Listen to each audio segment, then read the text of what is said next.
Nubwo kwe mu rugo nibyo papa amafaranga areka nyabikesha. Ibintu bigize 500 ugomba gucuruza rangi.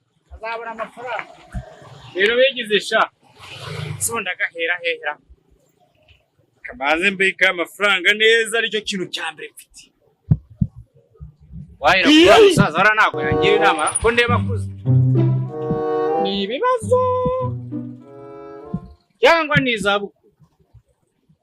Akoreka mwegere buri umuntu mukuru abafite ikintu yagira abantu inama. Ese nta muntu wankurikiye ngo arebe niba nageze i Kigali.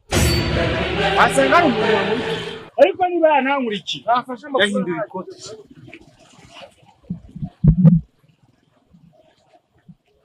Muze. Bravo. Ntago ndaho ngo nshatse ikigongo ndi hano. Kubera iki se muze? Ufite ibibazo? Muze kudasubiza